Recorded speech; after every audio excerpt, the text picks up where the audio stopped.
రాష్ట్రంలో కాదు దేశంలోనే అత్యంత ధనిక ముఖ్యమంత్రి అయినటువంటి ధనిక రాజకీయ నాయకుడు నారా చంద్రబాబు నాయుడు గారి పుత్రరత్నం మాట్లాడుతున్నాడు. జగన్మోహన్ రెడ్డి పొలాలు చూస్తాకి వెళ్ళాడు, కానీ ఎవరిని చంపకుండా రావయ్యా జగన్మోహన్ రెడ్డి అంటున్నాడు. అరే చంపే అలవాటు అయ్యా లోకేష్, మనుషుల్ని చంపే అలవాటు మీ నాన్నది నీదే అనేది చరిత్ర చెప్తుంది. కందుకూరులో ఓట్లు అడుక్కుంటాకెళ్ళి 7 మందినో 9 మందినో పొట్టన పెట్టుకున్నటువంటి చరిత్ర నీది మీ నాన్నది కాదా? 8 మందిని పొట్టన పెట్టుకున్నావంట.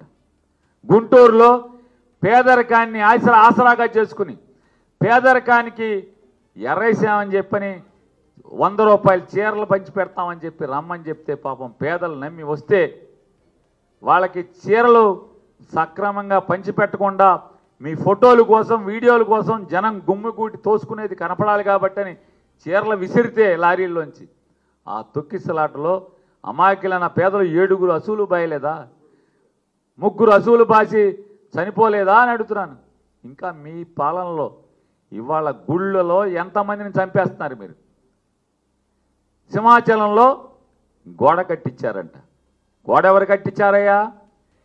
పోలీసు శాఖని లా అండ్ ఆర్డర్ని కాకుండా మిగతా అన్ని శాఖల్లో ఏలెట్టి గిరగిరగా తిప్పేటువంటి ఒక పెద్ద మీ ట్రబుల్ షూటర్ అని ఫీల్ అవుతున్నటువంటి ఒక మంత్రి గారు ఉంది. ఆవిడ దగ్గరుండి కట్టించింది. ఆ గోడ ఏదో వాళ్ళు కడుతున్నప్పుడు పడినా బాగుండేది, పరిశీలన చేస్తాకు వచ్చినప్పుడైనా బాగుండేది, రాష్ట్రానికి దరిద్రం వదిలేదు. ఇవాళ చచ్చిపోతే మీకు బాధ్యత లేదా? కాంట్రాక్టర్ బాధ్యత.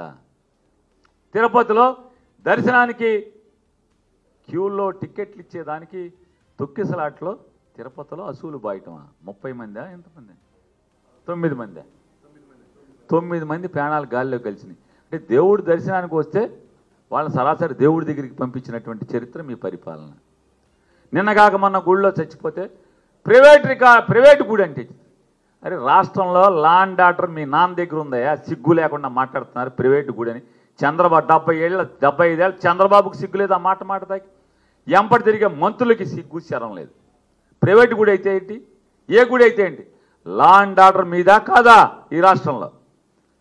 అరే ప్రజలు ఏకాదశి రోజు దైవ దర్శనం కోసం కాశీబొగ్గులో తండోపతండాలుగా బయలుదేరుతుంటే మీ పోలీసు వ్యవస్థ ఏం చేస్తుంది? మీ పోలీస్ స్టేషన్లు ఏం చేస్తున్నాయి?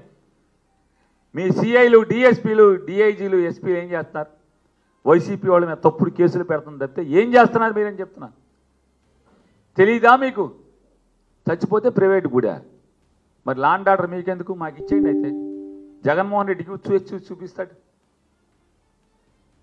శాతకానాడు పరిపాలనలోకి వస్తే తప్పుడు ఆలోచనలోళ్ళు, డబ్బు మేయటమే పనిగా ఉన్నవాళ్ళు మీలాంటి వాళ్ళు ఇవాళ వెళ్తాం ఏలుబడిలో. ఇవాళ ప్రజలకు శాపం మీలాంటి వాళ్ళు.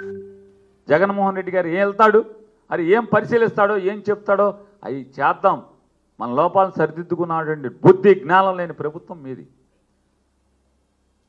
పెళ్ళాం పిల్లలతో క్రికెట్లకు తిరిగేటువంటి రైతులు ఇక్కడ చస్తంటే అలో లక్షణ అని తుఫానికి పెళ్ళాం పిల్లలతో సరదాకి క్రికెట్ చూసుకుంటారు వెళ్ళి.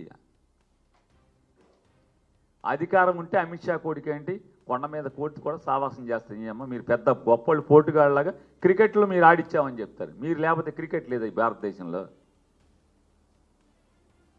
రేపు నాన్న మామూలుగా మా జగన్మోహన్ రెడ్డి ముఖ్యమంత్రి అవును, అమిత్ షా కొడుకు మోడీ చుట్టాలు అందరూ నాతో సావాసం చేస్తారు. ఇది పెద్ద విషయమా? దీనికి పెద్ద గొప్పలు చెప్పుకుంటున్నారు మీరు క్రికెట్లకి వెళ్ళి. రైతు అలు లక్షణ అని చస్తంటే ఇవాళ మీ యువగళంలో తిరిగావు. ఏదన్నా యువగళంలో జనం చెప్పింది ఒక్కటన్నా నువ్వు ఆచరించి చూపించావా అని అడుగుతున్నాను.